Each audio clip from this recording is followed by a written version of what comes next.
Hello, I'm Elaine, the Heart Healthy Cooking Lady. Today I have with me my friend Penny. She has been using a pressure cooker to cook healthy for over 50 years. And I am really excited she's here because I'm one of those people whose mommies told them that pressure cookers were dangerous and blew up. So I never used one. You know, if mom says it's going to blow up, it's going to blow up and you're not going to use one. But Penny is starting to set me straight. And if you could tell us a little bit about pressure cookers and then go into your recipe, that'd be great. Okay. Well, pressure cookers were designed to cook quickly by using superheated steam, like a steam engine.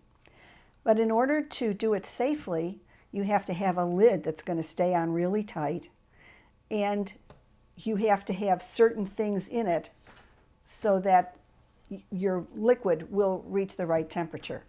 There are many of them. For many years, they've been on the stove.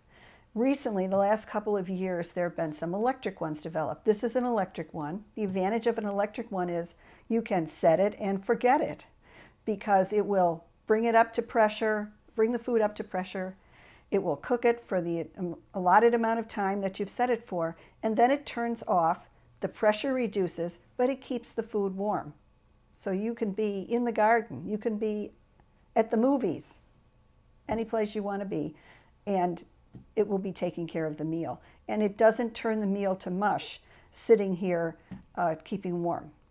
So that's one of the pluses. One of the reasons that it's safe is they built in the design to make it safe. For instance, when this is under pressure, you cannot take the cover off. Absolutely will not move.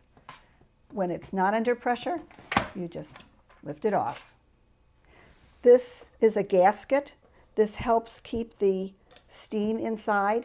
If you're ever using a pressure cooker and steam is shooting out around here, you turn it off immediately because it's losing power. It's losing its steam, and this means that the gasket is shot. Now, if you're the kind of person who never wants to read the instruction book on anything, don't buy a pressure cooker because you do need to know what you're doing. It's not hard. They've tried to make it fail-safe so that you don't hurt anyone, including yourself, but you do have to follow the directions. Now this one, because it's electric, you can set it to do certain things to start out. First of all, you set the pressure either low or high, depending on your recipe. Then you can saute or you can brown. For instance, if you were going to make a large piece of meat and you wanted to brown it in here, you would put it on browning. It gets a higher heat. I'm going to be cooking onions in here, and we'll have it on a saute. And then when you're ready to start, you pick the pressure, you set the time, and you push the button that says start, and you cook. Okay. So with this recipe, this is chicken with lentils and spinach. You don't have to brown the spinach, or you don't have to brown the onions or the chicken. You just have to saute the onions for a few minutes. That's the only thing that you cook before you put the rest of the ingredients in. So I'm going to set this now at saute, and we're going to put in 2 tablespoons of olive oil. All right, that's 1 and 2 tablespoons. And I have to shake it because I never want to waste any of my olive oil. Okay, thank you. That over here. That's fine. So we're going to let it warm up for a couple of seconds, and then we're going to put in the chopped onions. And we're going to cook these for about 4 or 5 minutes until they soften up.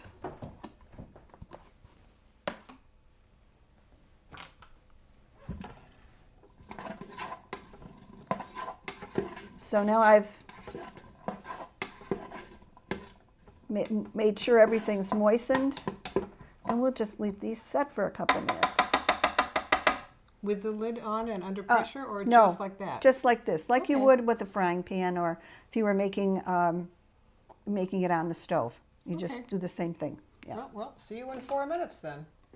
All right, the onions are starting to brown now, so I think it's time we can add the spices. we'll be using, it's a combination of a teaspoon of cumin, a half teaspoon of cinnamon, and a quarter teaspoon of allspice. So we'll, just for a few seconds, till those are all worked in.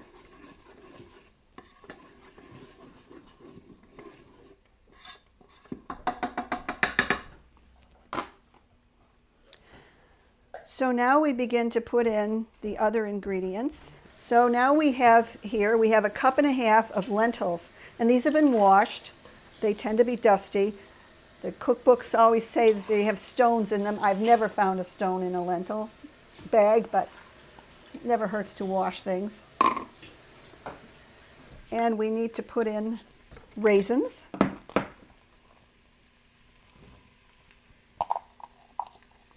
There's 2/3 of a cup of raisins and 2.5 cups of water. 2.5 or 3.5? 3.5 okay. cups of water. That's kind of full. Okay. All right.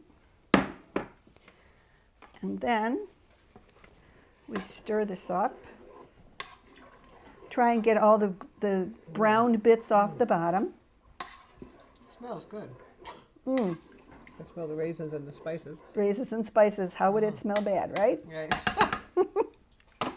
Okay, now we'll put in the chicken. This is about 2.5 pounds of chicken thighs, which have been boned and skinned. So that cuts down on the fat. There's still some fat on it because I'm not clever enough to really get it all off.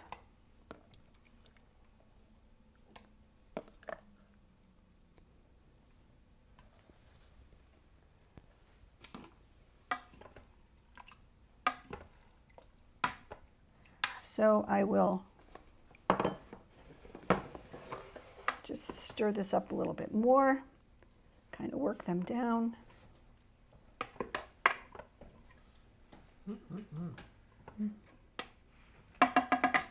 See, this doesn't take very long, and you can have a really special dinner on a weeknight when you weren't even thinking so much about having a special dinner.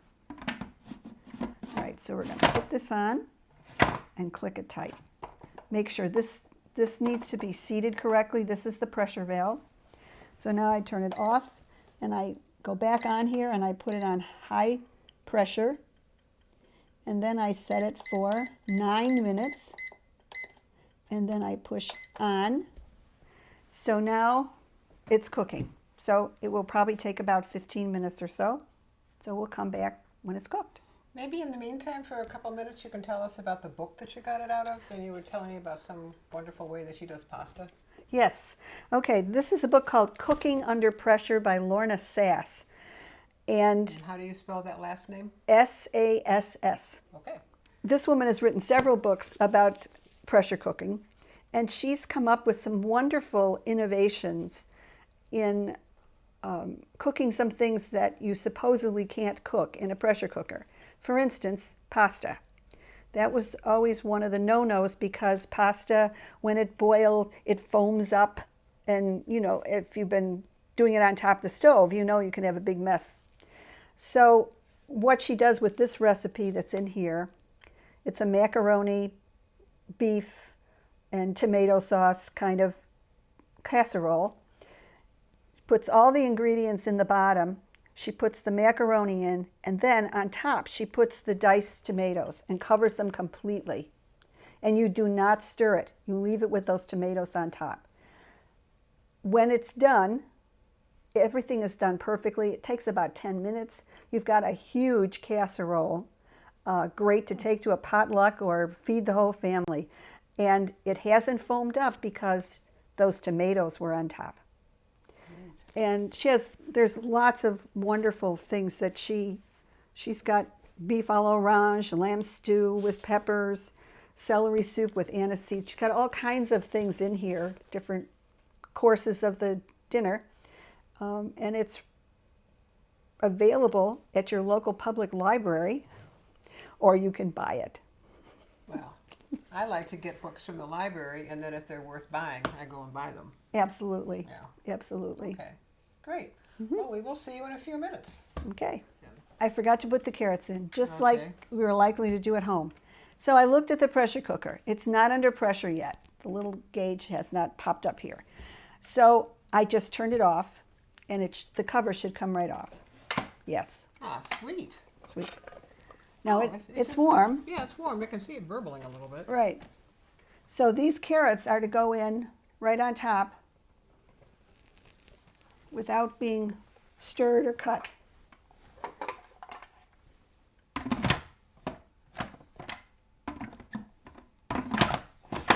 So now I put it back on. So now I'm going to restart it.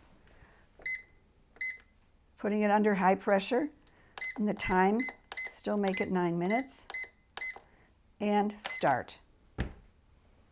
Great. So it'll go back to cooking. It's nice to know, though, that you can adjust it Yes. so easily. Okay. Alrighty. See you later.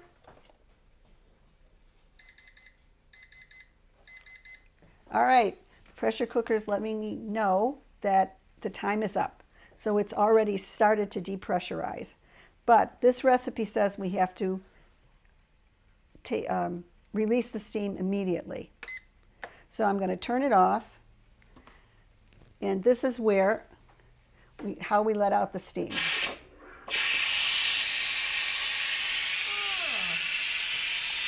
So that's going to reduce the pressure. And maybe you want to clean the ceiling, you know? Yeah, it's here, especially.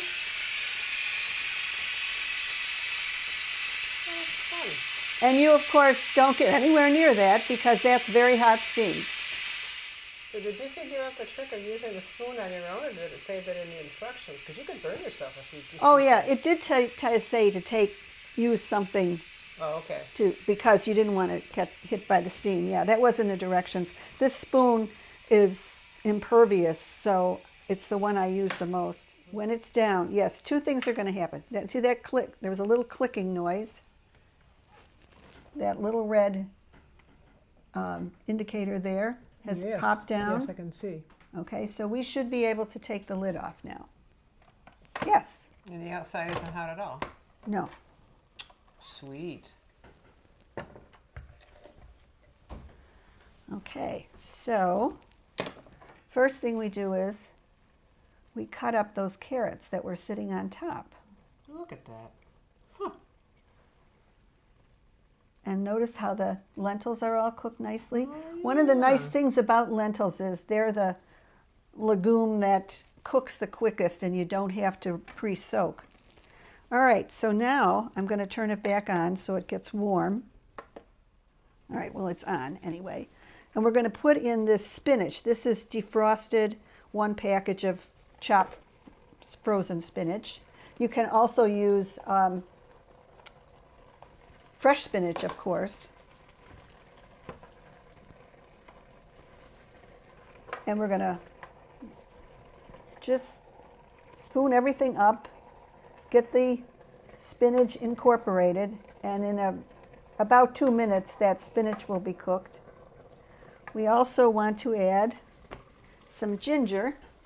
I believe the recipe calls for 1 to 2 teaspoons of finely minced. So there we go. I cheat. I don't do ginger. So we want to work that in as well because we don't want it to be in a... But you can see the heat is here. It's simmering on it for us. So that's going to cook that spinach. Smells great. Yes, it does. Would be nice to have smell-o-vision. Yes. Thinking it would be so nice because it really does. It smells delicious. Boy, oh boy. See, this is why I have guest cooks too, because they come and they cook and then we eat. Okay. All right, so do you do that with the lid on or off? Off. Oh, okay. Yeah, And we for just how long? just a couple minutes until it's the spinach is cooked, which won't take long. It just really needs to basically heat because frozen spinach is already cooked, so it won't take long. Okay. Well, we'll see you in a couple of minutes. So that is finished. that is finished. And you see it's very hot, but perfectly cooked. The chicken is cooked, the lentils are cooked. That was 9 minutes under pressure. So that's wonderful. That's like an hour's cooking on top of the stove. That's great. And I had figured up that this whole pot of stuff, and you said that the author suggested it's 4 to 6 servings in there. Okay, that'd be 4 really generous servings. But there are about 2,500 calories in it, so that's about 600 calories per serving if that's a big, or 400 if you have 6. And there's 311 grams of fat because of the olive oil, but that's good fat. The Right. olive oil is good fat. And there's 267 grams of protein, so that's about 40 grams if you eat a fourth of that. Carbs, there's 286 grams of carbs in that whole thing, which is not bad at all. That's what, by 4, that's 70 grams of carb and a fourth of a pot. That's not bad. Sodium, about 1,000 milligrams of sodium. Not bad at all. And 110 grams of fiber with all that spinach and the lentils. Nummy nummies. Yeah. 110 grams, so that would be about, what, 30 or so in a fourth of the pot. That's a lot of fiber. So that's delicious. And this is something, in less than an hour, you've got a special meal that you've made perhaps after work. You haven't spending all afternoon doing this. This is something you managed to put together after work. So I think that's a pretty good deal. I want to show what this looks like. This is not, I suppose you could use that as a single serving bowl. But I just want to show how pretty that looks. Do you mind if I just manhandle not your at all. stuff? Okay, so look at that. Isn't that lovely? The spinach and the lentils, and that's about a sixth, maybe of it, maybe a fifth. But that's beautiful. And the raisins are in there, and the carrots. That's gorgeous. I think maybe I'll put this over here so people can see better. So thank you ever so much for coming. This has been delightful. You have to come back and show us another pressure cooker meal. So, Well, I've enjoyed it. well, thanks. Yeah, we've known each other for what, 1999, I think. So I got my first job, and I was hired over at Maple. That's right. Shortly after that. It's been a while. Anyway. I retired in 2002. So. Yeah, that's a lot. Well, that's been a while ago, 14 years. Yeah. So anyway, I hope you've enjoyed this, and if you have, please like this video and subscribe to my YouTube channel, Healthy Cooking Elaine. Until next time, here's to healthy cooking.